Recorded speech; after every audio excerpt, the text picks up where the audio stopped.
So just to get started, let me just, if I may, ask for a show of hands. How many of us in the room are responsible for content strategy as our primary job? Content strategy, primary job? Great. Content development. And then content distribution. And all of the above. Yeah, God help us all. Right. Okay, so then you're all familiar with the monsters lurking under our bed, right? No surprise. We all have monsters lurking under our bed, keeping us awake at night. Maybe with tentacles, maybe with horns, right? For me, it's sharp, pointy teeth like this. And he's my content beast. And feeding this content beast really is a nightmare, because he's got a relentless appetite. And I could throw all kinds of statistics from pretty much every one of our vendors in the exhibit hall today telling you how hungry the content beast is. And obviously our buyers want different content at each stage. And then you compound that problem with the amount and variety of content that the experts tell us we have to produce at every stage of the funnel. Now, this may not be what your funnel looks like, and you may have variations on this theme as to what has to be in your funnel, but my God, look at this, right? This does literally keep me awake at night. I started this job, I had a lot more hair and a much smaller forehead, I swear, right? So not only does he have a relentless appetite, but inevitably we all fall victim, right, to the content multiplier effect. So not only do we have to fill the funnel with interesting and engaging content at every stage with all kinds of blogs and bylines and infographics and videos, but we've got to do it for multiple solutions. And dear God, don't get me even started talking about personas, right? Right? I can't even handle it when we start getting to that level. And I know that's sacrilege to some people in here. I recognize that, but it's really a challenge. But the good news, right? So it's not all bad news, right? You guys live this life. We know there's good news, and some of the good news is all the people that are lined up to help us get our job done every day, right? They're lined up, filling the stadiums with people lined up to help us. And on top of that, they've got piles of great source materials to help us create good, engaging content. Very exciting things like market requirements documents and use case documents and strategic plans and integration plans and roadmaps and product briefs. Clearly, it's a daunting challenge to be in the content marketing business in 2016. And I thought, when Andrew asked me if I'd speak to you guys today, I thought, let's open up the left side of their brain today. We've seen an awful lot of right brain stuff, and I think I have the left brain, right brain conversation. Left brain is the creative side, right? Left brain, creative, right? So we've heard a lot of the non-creative stuff, maps and analytics and interactive content and how to drive better strategies. Well, take a deep breath for the next 20, 25 minutes with me. Relax, open up that left side of your brain, and let's talk a little bit about me, first and foremost. So why am I here? Why did Andrew ask me to come and open up the left side of your brain this afternoon? I've been doing this, guys, for 25 years, long before it was called content marketing. It used to be called product marketing. Before that, it was just called stuff. Go do the cool, creative stuff that you do. I've done it mostly in the enterprise software business at companies like Escalate, Red Prairie, JDA. Today, I'm very proud to say I work for a company called Aptos. I'm the director of marketing there. My responsibilities fall in content strategy, content development. I help build our brand message, and as terrifying as this is to my manager who's in the room, I'm also sort of responsible for digital as it stands right now, webmaster, things like that. But our target audience, you guys, which will give you context for some of the examples that I'm going to show you in a few minutes, is we target retail executives, typically retail companies from $250 million in revenue to a couple of $1 billion in revenue, chief marketing officer, VP of operations, merchandising, and of course CIO, and occasionally CFO. Sales cycles are multi-month, give or take 6 months, and average selling price varies, but if I said $750,000, that'd be a reasonable facsimile. Okay, so that's me, that's who we target, and hopefully that gives you a little background for the examples that I'm going to show you here in a few minutes. But until recently, give or take 3 years ago, I thought it would be helpful for you to share with you how I used to spend most of my days. And this slide is probably going to look familiar to most of you, right? Digital marketing focused on how do I get more click-throughs? How do I get more followers? How do I get more likes, right? How do I get my website linked to my campaign? And how do I get viral, right? And followers and all those things that keep us awake at night. The monsters under my bed took a shape something like this on a daily basis, which is all well and good and all true and valid, and there's a lot of tools that make my life a little bit easier now. But at the end of the day, my success in all of these things comes back to one thing. It comes back to good quality content. Because none of this is going to work, and I see people nodding your heads, thank you. You know that if I don't have good content, none of this is really going to be very successful. And I don't know about you guys, but when I open my content drawer on my desk, this is what it usually looks like, right? My backlog is non-existent. My content drawer is constantly needing replenishment. And, I'm trying not to die too young from stress. So I looked at the mirror and I said, God, there's got to be a better way. I've got to find a better way to manage my business. And I wanted to share with you something. This will probably be the biggest takeaway for you. I hope this will be the biggest takeaway for you here in the next 5 minutes, where my aha moment came from a very unlikely source, and this big giant remote control is a clue as to the source of that. It came from my television screen while watching Netflix. I'm a big fan of Breaking Bad and Mad Men and even Parks and Rec. I like that show a lot. But the cable shows like Breaking Bad and Mad Men are torture for old guys like me, because they give you 10 episodes or 11 episodes, and then you wait 10 months to give you 10 more. I have no idea what happened 10 months ago, let alone 10 days ago. So I loved Netflix, right? Because I could go binge watch last season and catch up before the new season starts. So I've always been a fan of Netflix just as a consumer, but also because they're such disruptors, right? What an incredibly disruptive company. They've added terminology, and behaviors to our lexicon and our culture, like binge watching, right? Specifically attributed to Netflix and chill. Oh wait, no, that's another lexicon, another lecture. So regardless, right? Being both a consumer and someone as a marketing professional very interested in Netflix, I took a little look at some of their business statistics a couple of years ago and noticed the traditional hockey stick that always jumps out at you, right? When you see hockey sticks like this, it's hard not to pay attention. And so here I looked at going back to Q3 of 2011. That's probably a little small for you guys to see that. 23 million streaming subscribers in 2011, and in about 4 years, a little over almost 4.5 years, they tripled from 23 million to 75 million streaming subscribers.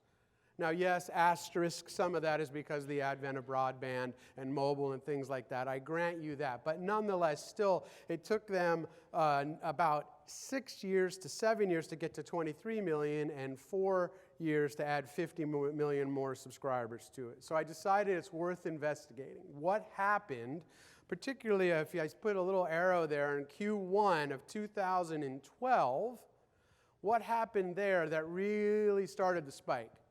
Does anybody have any guesses? Go ahead and shout it out if you do.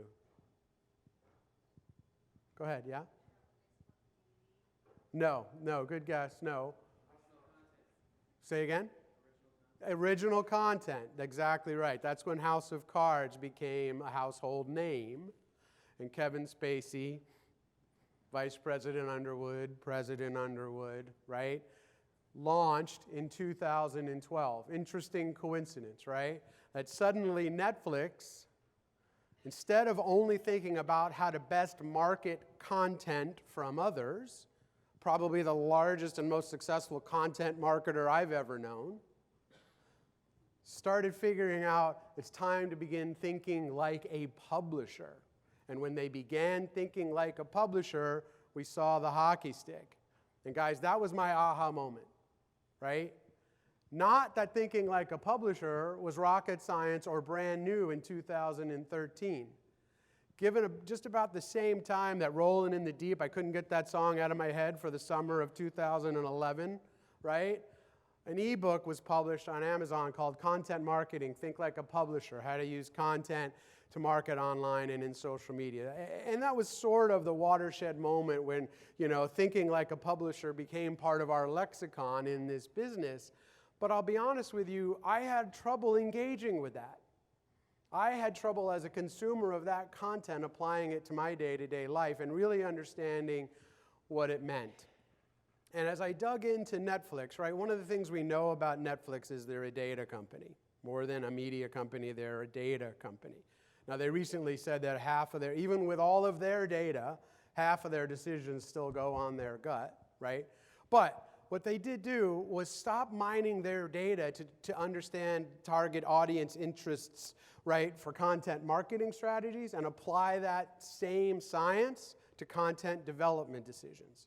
And very quickly, we started to see a nice rollout of some very interesting content for a very diverse group of, dare I say, personas, right?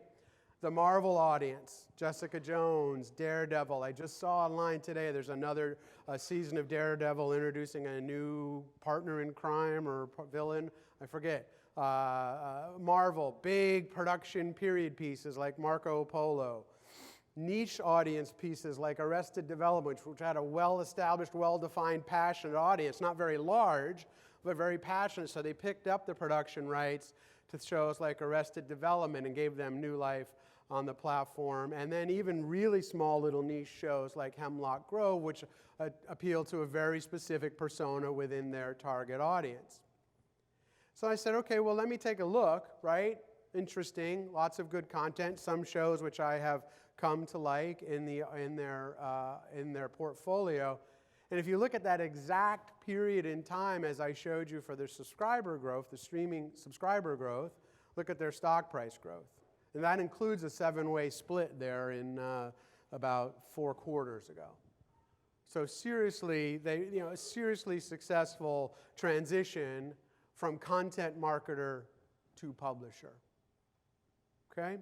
And this year, not surprisingly, they've announced that we'll see over 600 hours of original content streaming on the Netflix platform in 2016. So a really interesting analogy. And what I did in that moment is I stopped thinking of myself as a marketer. I started thinking of myself as a publisher. How can I publish things that my audience wants to view? Wants to see, and I know that's like motherhood and apple pie, Dave. We're all content marketers, but I swear it flipped my mind, my entire mindset from what do I have to give them versus what do they want me to give them? How can I improve viewership, if you will? And so to help you guys today, I was like, that was a really revelatory time for me, and I've become, I think, much more effective at my job in the last 2 or 3 years since I've adopted this headset. And I thought today I'll sort of peruse the literature and try to find the 4 or 5 things that were most effective for me out of the myriad of guidelines of documents that try to tell you how to think like a publisher in the B2B marketing world. So I've distilled this down. So these are Dave's guidelines. Again, they're a compilation and a distillation of multiple sources, so you don't see any citations there. So these are my guidelines, the things that made me most successful, right? First and foremost, without question, the Holy Grail, give the people what they want, not what we want them to want. And I lived so much of my career, right? Oh, I've got this product roadmap. They want that. They want these product briefs that have all these features. They want features. That's what they want to read about, right? And instead I said, what do they want to learn about? What's interesting to them? And then let me see if I can figure out how my source materials fit into that model. Clearly a no-brainer here, but you've got to think outside the product marketing, content marketing box. Embrace creative thinking. Don't say no to new ideas. Embrace new ideas. Obsess over quality, number 3. And I put these 5 stars here because that's what, right? That's a rating, right? We're going to rate our content. And Netflix provides another really good example here when it comes to ratings. When you think of television ratings, what do you think of? Nielsen, right? The little set-top boxes. ABC and NBC and CBS and Fox and AMC, they care about ratings. Netflix cares about quality that turns into these kinds of ratings, which build credibility with their audience, which builds word of mouth that leads to greater subscribers and greater shareholder value. So obsessing over quality is a hallmark of publishers historically, and also, I believe, a hallmark of the Netflix success.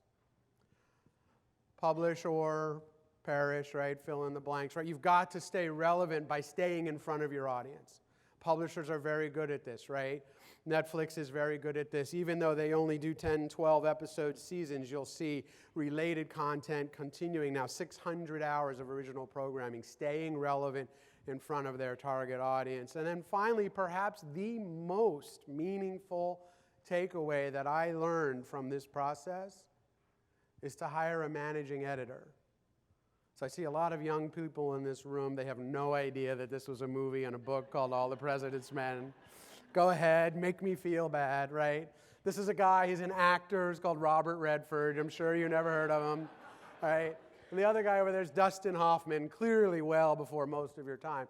But this was a movie that was made about the Washington Post's investigation of Richard Nixon at Watergate. And one of the non-superstar actors was a gentleman, I can't think of his name, Jason Robards, played Ben Bradley, was the managing editor of the Post.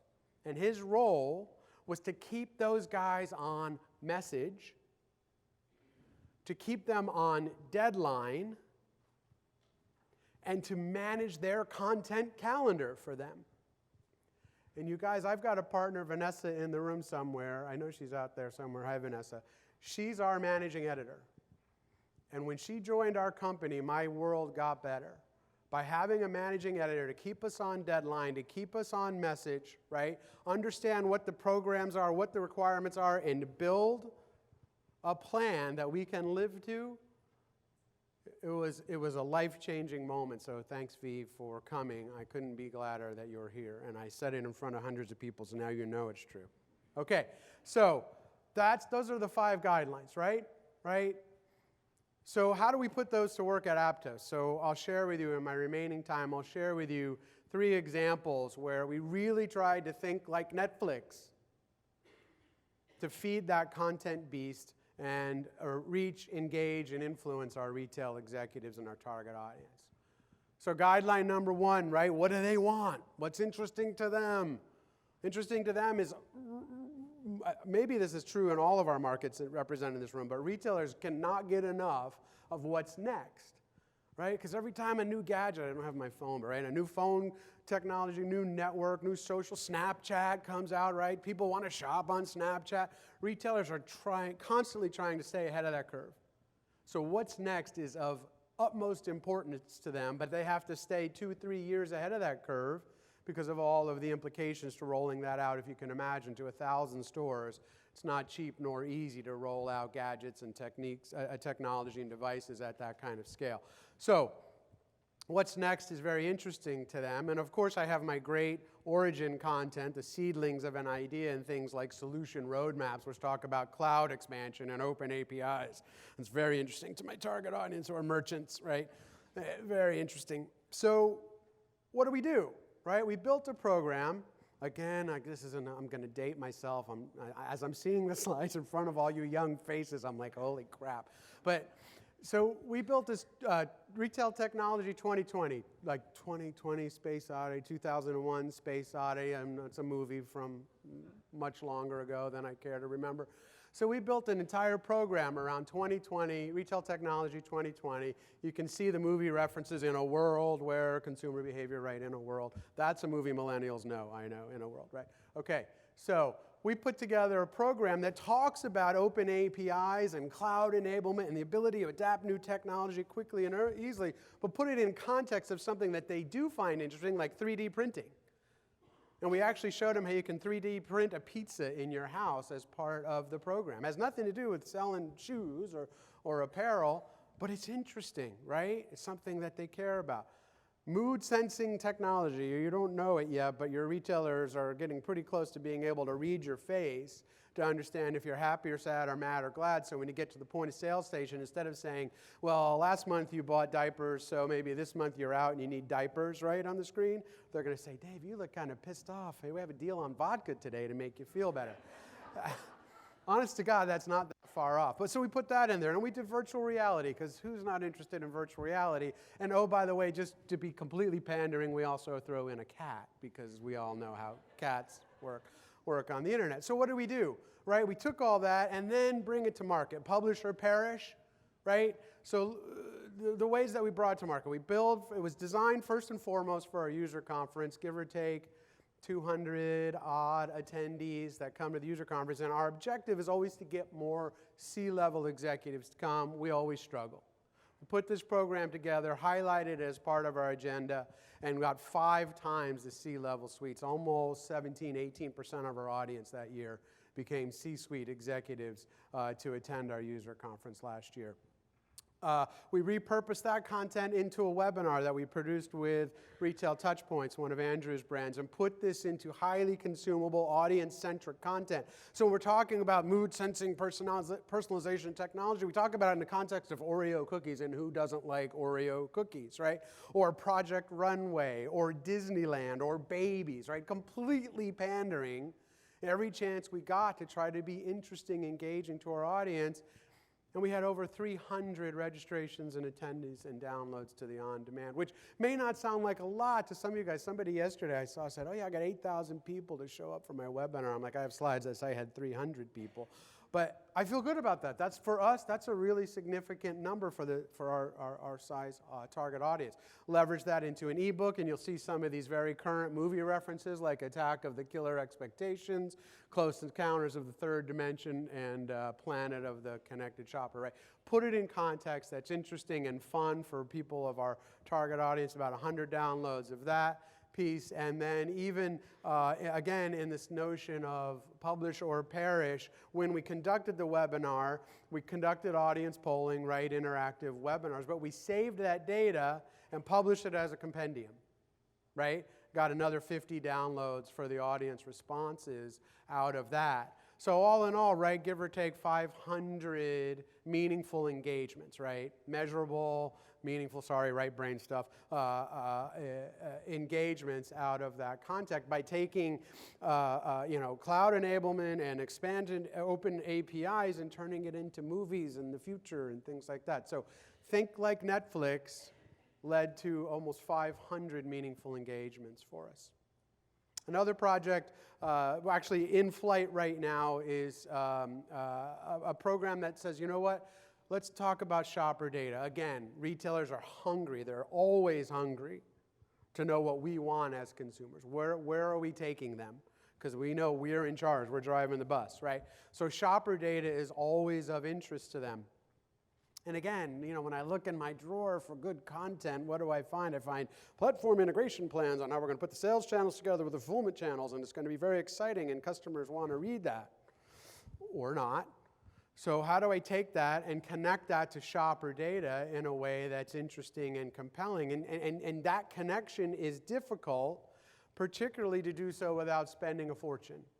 Because for those of you who ever try to survey consumers to get significant numbers of consumers to respond, it can be very expensive.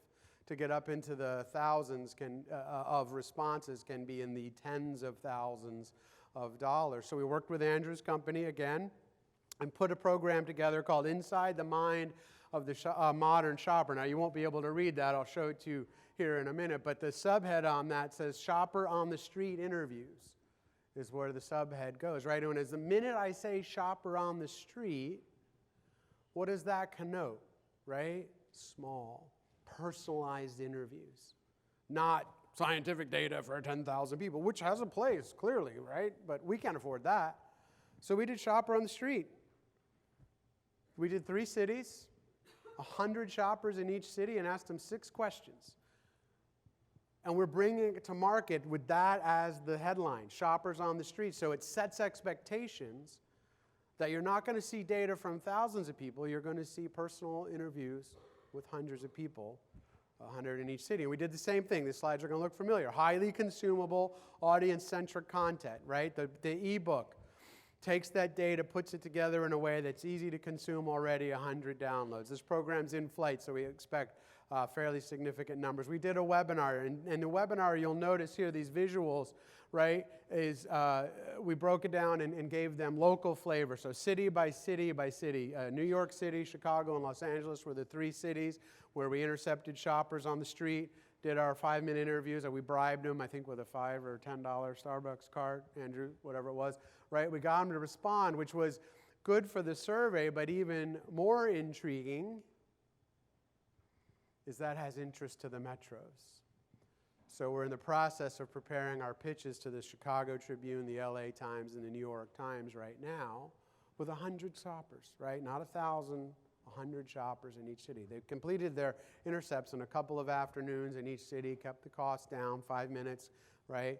We're able to do that, and we're reasonably optimistic that we'll get some pickups in the major metro dailies. And the best part of this, to those of us under pressure to constantly publish, we've got a model in place where if we want to extend the program, open up another city, maybe Toronto, maybe Kierland Commons. Andrew suggested that to me last night in Scottsdale here, great shopping mecca. So it's easy to keep the conversation going with our customers and keep the engagement high.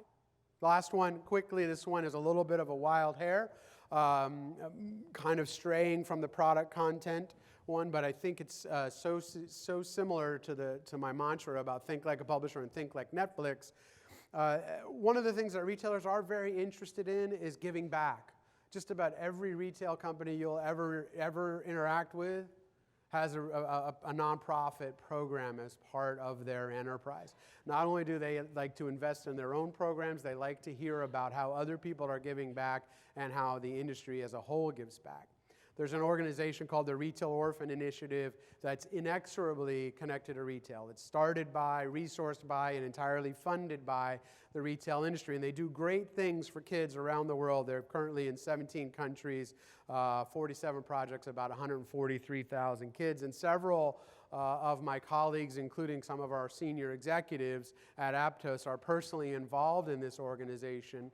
So it felt like maybe if we get creative, there's an opportunity to leverage that, think outside the box, be creative, and take advantage of what our retailers want to know about, which is retail giving back. And because we've had a good track record as publishers, we were able to go to our CEO and say, look, we want to do a philanthropic campaign. We want to do content, that has nothing to do with our software. We just want to tell stories about the retail industry giving back, and we got approval to launch a program called the Commerce of Caring. Yes, there's a tiny little kiss there presented by Aptos, but this is entirely about retail ROI and the people of retail ROI and some of their amazing stories. So as I tell you this, I'm wrapping up on this, but let me ask you one more question. How many people listen to the podcast called Serial? Well, that's a good number, about half. That's great, right? For season 1, right? Much better than season 2, yes? Anybody want to argue with me on that? I couldn't wait for season 2 to come out, and now I've kind of given up. It's interesting, but anyway, you may not know this. Serial is a watershed moment for the podcasting industry. 3.4 million people an episode downloaded season 1 of podcast. 3.4 million people downloaded each episode on an average of season 1 of Serial. Our culture queens that we're all so proud of to be the Kardashians, the last January 26th episode, 1.9 million people watched that. There is hope. There's hope for us all, right? So when we were evaluating whether this program was right for us, we said, maybe this is new media's most effective storytelling asset. We all listen to the radio. Radio is part of our culture. It's clearly a trusted format. When we download podcasts, first of all, it's convenient, it's easy. You want back episodes, not hard to find. You don't have to go buy a subscription to Netflix, Pardon me, because I've been touting them, right? And there's a lot of science as you put those earbuds on, you instantly make a personal connection with the audience. So there's a lot of interesting things. And the numbers, right brain stuff, 39 million people a month, which is 3 times what was just 5 years ago. So we did a podcast. We called The Commerce of Caring, and we tell these incredible stories of the people of retail who have made vulnerable kids around the world a priority in their lives. And they are gripping stories, you guys. This is Katie Myler. She ended up being the Time Person of the Year in 2000, one of them in 2014, for going into Liberia to help save kids' lives in the middle of the Ebola crisis. And the town where her school that she had started. She's a school teacher, founded a school, was the epicenter of the Ebola crisis. Amazing story. It's a great 31 minutes of your life on the flight home. Go to Commerce of Caring and download the podcast. So what did we do? We built a program. We built a microsite and a mobile site. No stock photos, not a single photo on this site is a stock photo. They're all authentic, right out of Liberia and the Congo. And we've got budget and plans for 6 episodes for what we're calling Season 1. We're going to try to roll out an episode every 6 or 7 weeks. And we've got the entire right brain stuff. For those of you guys craving right brain stuff, I know you are. It's been 29 minutes, right? We got the whole program lined up around it, including a pitch to NPR. Because we really did obsess on quality, and people who have listened to it have told us unsolicited that it feels like it's NPR quality production values. So we're really optimistic about the future of this program. So to wrap up then, in closing, I've shared with you 5 guidelines to think like Netflix. I hope there's an aha moment in there for you. And shared with you 3 examples where we really took that to heart and brought it to life for our target audience. And now, 3 years later, right, post-Netflix aha moment, how I spend most of my days now is very different. It's all left brain, right? I'm engaging the left side of my brain, and creativity is the center of my universe, not followers and likes and downloads and right, and all those metrics. Yes, they're important, but this is what gets me out of bed in the morning. This is what fuels our meetings. Our conversations are so engaging and stimulating. And I try to apply those lessons in everything I do, right? And not to be too meta, but, and I'm going to get a little meta on you right now. Perhaps not as meta as a Tumblr blog of pictures of hipsters taking pictures of food, maybe not quite that meta. Wait for it, you'll get it, right? Pictures of hipsters taking pictures of food, right? Meta. Okay, but here in the last 30 minutes, I've talked to you about some really exciting concepts like publishing equals content marketing. But I talked to you about Adele, right? I talked to you about original programming as a strategy. We talked about it in the context of shows like Orange is the New Black. And we managed to work in the Kardashians, Project Runway, Oreo cookies, and cats and virtual reality, right? So not to be too meta, but even in a presentation like this at a conference for a bunch of marketing nerds, myself included, right? Try to think of myself as a publisher. Engage the audience with content and concepts that might be of interest to them in their daily lives. And I hope I've helped you. Hope I've helped you a little bit, maybe turn that content beast into the contented beast in my life. So thanks very much.